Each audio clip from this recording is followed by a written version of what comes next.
Assalamualaikum Sobat River, apa kabar semuanya? Semoga dalam keadaan sehat selalu ya. Kali ini kita akan membahas tentang 7 tips untuk sobat yang ingin memulai hobi akuarium laut. 7 tips ini menurut saya sangat penting karena ini akan menentukan sampai sejauh mana antusiasme keinginan sobat dalam menekuni hobi ini. Seringkali saya menemukan di Facebook atau di media sosial yang lain calon-calon river yang kebingungan dalam menentukan arah apa yang akan dilakukan ketika mereka akan memulai di hobi akuarium laut ini. Kebingungan karena tidak ada patokan atau acuan apa yang harus dilakukan sebelumnya. Nah, di sini saya akan coba jabarkan satu persatu hal penting apa saja yang harus sobat siapkan sebelum memulai di hobi akuarium laut.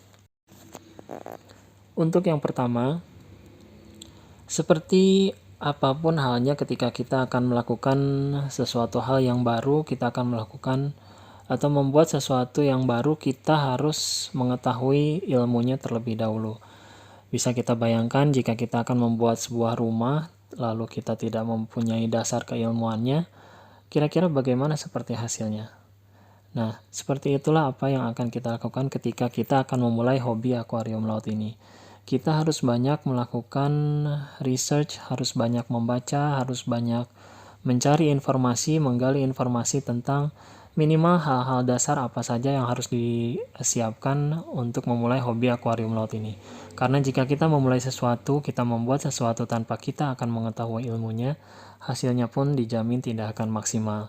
Nanti di tengah jalan ketika memulai atau menemui suatu kebuntuan, itu akan membuat kita menjadi lebih bingung, membuat kita menjadi lebih cepat bosan, dan akhirnya banyak river-river yang pensiun atau berhenti menekuni hobi ini sebelum jangka waktu ya mungkin 6 bulan atau bahkan 1 tahun. Oleh karena itu, saya sarankan untuk para sobat yang ingin memulai hobi ini, perdalam kembali ilmunya dengan cara banyak membaca di forum-forum yang memang khusus untuk hobi akuarium laut ini. Bisa di misalkan nanoriff.com atau di riff2riff.com. Di sana banyak river-river yang memang sudah pengalaman bertahun-tahun, dan kita bisa sharing di sana ketika akan memulai hobi ini atau bahkan ketika nanti kita ada masalah ke depannya. Jadi banyak membaca karena itu adalah dasar dari apa yang akan sobat lakukan ke depannya. Untuk yang nomor 2 ini adalah tentukan jenis atau akuarium seperti apa yang ingin sobat pelihara. Setelah kita mengetahui, mengupgrade tentang knowledge kita tadi di poin pertama, penting di sini untuk sobat menentukan sobat ingin memelihara jenis koral seperti apa. Apakah misalkan sobat ingin memelihara SPS Reef Tank, lalu LPS Reef Tank, atau bahkan Softies, atau bahkan ada yang mungkin hanya ingin memelihara ikan saja. Nah, di sini sobat harus bisa menentukan ke arah mana akuarium sobat ini. Karena nanti berhubungan dengan poin nomor 3 nanti yang akan dijelaskan. Oleh karena itu, jika misalkan sobat sudah banyak membaca di forum-forum, misalkan sudah terbayang saya ingin memiliki akuarium seperti ini. Nah, sobat tentukan, lalu sobat cari informasi tentang jenis akuarium seperti itu, misalkan SPS Reef Tank. Nah, banyak cari informasi tentang alat-alat apa saja yang nanti diperlukan. Nah, karena jika kita sudah menentukan jenis akuarium atau koral seperti apa yang ingin kita pelihara, kita bisa akan lebih fokus ke cara perawatannya, lalu alat-alat apa saja yang diperlukannya, sehingga nanti fokus kita tidak melebar ke mana-mana. Oleh karena itu penting di sini untuk menentukan arah biota seperti apa yang akan sobat pelihara. Untuk yang nomor 3 yaitu tentukan budget yang akan sobat keluarkan. Nah, setelah kita mengupgrade knowledge kita, lalu kita sudah menentukan arah akuarium kita mau kemana, kita tentukan budget yang rela kita keluarkan untuk hobi ini. Untuk budget yang akan dikeluarkan itu nanti tergantung dari besar kecil akuarium yang akan kita buat. Banyak orang yang mengatakan bahwa untuk pemula itu lebih baik minimal 1,20 meter ke atas untuk ukuran akuariumnya. Memang Untuk akuarium besar, otomatis parameter lebih mudah untuk dikontrol dibandingkan dengan akuarium yang lebih kecil. Tetapi yang perlu diingat di sini bahwa semakin besar akuarium, maka biaya yang dikeluarkan pun akan semakin besar. Baik dari biaya peralatan, biaya listrik, biaya untuk mengisi biotanya, biaya maintain, aditif, dan yang lain-lain. Tentu saja ini menjadi kendala untuk beberapa river yang memang dana atau budgetnya terbatas. Tapi dengan aturan yang nomor 1 tadi bahwa kita harus terus mengupdate knowledge kita, itu tidak akan menjadi kendala sebetulnya apakah nanti akuariumnya besar atau kecil. Karena jika kita sudah menguasai ilmunya, mau besar atau kecil pun itu tidak akan jadi masalah. Jadi tentukan budget dengan sangat bijak menurut dengan kemampuan sobat semua. Lalu untuk yang keempat, itu pilihlah equipment yang berkualitas. Setelah sobat melakukan research lalu menentukan budget, saatnya di sini adalah memilih equipment akuarium yang memang berkualitas dan cocok dengan budget yang telah ditentukan. Nah, untuk pemilihan equipment ini saya sarankan memang yang harus benar berkualitas karena hobi yang kita tekuni ini kan bukan hanya berusia 1 atau 2 bulan ya, tapi untuk bertahun-tahun ke depan. Jadi carilah review dari alat-alat yang memang akan sobat beli di internet atau dari media sosial.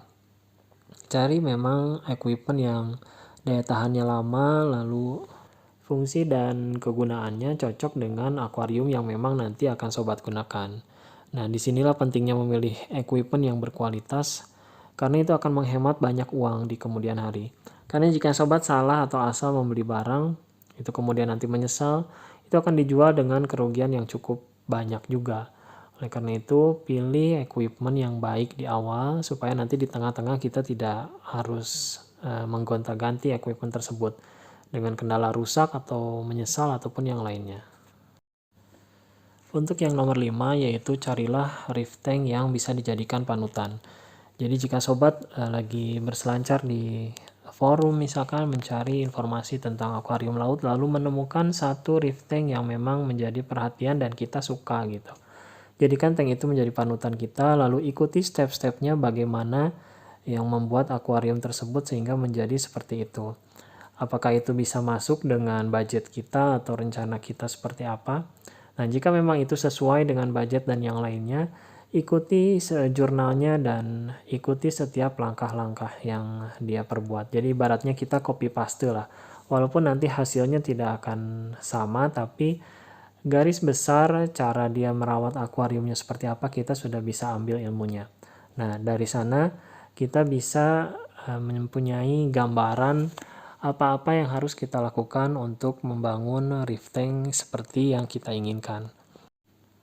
Untuk tips yang keenam yaitu sabar. Kenapa sabar? Karena sabar adalah kunci utama dalam bermain di hobi akuarium laut ini. Sekarang kita kan sudah menentukan arah akuarium kita seperti apa. Lalu budget pun sudah ada. Nah, ketika kita memulai sesuatu yang baru kan kita maunya itu buru-buru langsung mengeksekusi rencana yang sudah kita buat gitu. Nah, disinilah ujian pertama dari sobat dimulai. Jadi, sabarlah sampai beberapa waktu lagi sampai kita memang sudah benar-benar yakin apa yang akan kita lakukan. Cari informasi lagi. Nah, untuk tips mencari informasi di internet itu sebetulnya mudah karena kalau kita lihat di Facebook atau di forum, itu banyak orang-orang yang berpendapat tentang hobi ini, baik yang A, B, ataupun yang C. Sebenarnya tidak ada yang salah dari apa yang mereka kemukakan, karena ada berbagai macam jalan untuk mencapai kesuksesan di hobi ini. Nah, untuk membedakannya, apakah omongan si A ini betul, si B ini betul, atau si C yang betul, bisa kita lihat dari akuarium yang mereka punyai. Jika si A misalkan berteori dengan sangat elok, dengan sangat bagus, bahasanya masuk akal, kita lihat akuariumnya kurang bagus, berarti kan apa yang dia ucapkan itu hanya sekedar teori saja. Karena dia hanya bisa pintar dalam memberikan saran ke orang lain, sedangkan saran itu tidak digunakan untuk dirinya sendiri. Nah, cara mudahnya seperti itu. Jika ada orang yang berdebat tentang suatu hal, cukup kita tanyakan, lihat saja akuariumnya seperti apa. Jika memang bagus, dan memang layak untuk dipuji, berarti memang dia orangnya yang kompeten. Nah, carilah ilmu dari orang yang seperti itu. Karena sebetulnya untuk reef tank itu, jika reef tank yang bagus itu hanya 10% dari apa yang kita lihat. 90%-nya itu adalah pengalaman yang harus kita gali dari user yang mempunyainya. Pengalaman-pengalaman seperti salah memilih equipment misalkan, salah dalam memberikan dosing, lalu salah dalam memberikan pakan, atau banyak hal-hal yang sebetulnya bisa kita gali. Karena suatu reef tank yang bagus itu akan berbanding lurus dengan pengetahuan dari ownernya. Karena sebetulnya dia bisa menjabarkan apa yang diketahuinya dan dieksekusi dengan hasil yang sangat sempurna. Dan orang yang punya akuarium bagus juga pasti tahu banyak informasi dan apa saja tantangan yang telah dia hadapi atau yang mungkin akan terjadi di kemudian hari. Dan untuk sampai ke level tersebut memang tidak bisa dicapai dengan hanya sekedar teori ya, tapi harus dicapai dengan pengalaman yang mungkin sangat panjang. Kalau kita lihat di Reef to Reef .com itu banyak akuarium-akuarium yang sangat bagus. Dan kalau misalkan kita tanya itu pengalamannya mungkin sudah sampai 3, 4 tahun, 5 tahun, ada bahkan yang sampai puluhan tahun. Nah, oleh karena itu jangan sampai sobat salah mengambil informasi dari orang-orang yang memang tidak kompeten di dalam hobi ini.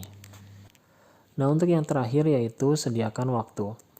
Kita harus rela menyisihkan waktu kita untuk fokus di dalam hobi ini. Karena yang pertama, hobi ini tidak murah. Lalu yang kedua, hobi ini juga memang harus diperhatikan. Kita harus mengkomunikasikannya dengan orang-orang terdekat kita, karena mungkin selama kita menjalani hobi ini, fokus kita 90% akan tumpah ke akuarium laut ini. Dan mungkin 10% untuk hal yang lainnya. Ya mungkin semoga sobat tidak seperti itu ya, karena apa yang saya rasakan memang seperti itu. Kalau ketika kita memulai hobi ini, fokus kita semua langsung tumpah ke sini, karena dari segi penyiapan equipment, berburu biota dan yang lainnya itu membutuhkan waktu. Belum lagi dengan perencanaan ketika kita memulai atau membangun akuariumnya sendiri. Nah, oleh karena itu kita harus menyediakan waktu baik sebelum akuariumnya itu selesai ataupun nanti sesudah akuariumnya berjalan. Dan itu harus dikomunikasikan dengan orang-orang terdekat kita, karena jangan sampai nanti itu akan menjadi masalah di kemudian hari. Nah, itulah 7 tips bagi sobat yang ingin memulai hobi di dalam akuarium laut ini. Jadi intinya upgrade terus knowledge kita, upgrade terus skill kita dalam menguasai atau bahkan memahami dari karakteristik akuarium laut kita. Dan jangan bosan dengan berbagai kegagalan-kegagalan yang mungkin akan dihadapi di kemudian hari. Karena dengan kita belajar dari kegagalan tersebut, itu akan menjadikan diri kita lebih paham dan akan menjadikan skill kita lebih baik lagi. Oleh karena itu, mudah-mudahan informasi ini berguna. Kita akan bahas lagi mungkin di video berikutnya. Dan jika memang sobat baru di channel ini, silakan untuk subscribe, lalu di-share, di komen, dan nyalakan lonceng notifikasinya. Sampai ketemu lagi di video selanjutnya. Assalamualaikum warahmatullahi wabarakatuh.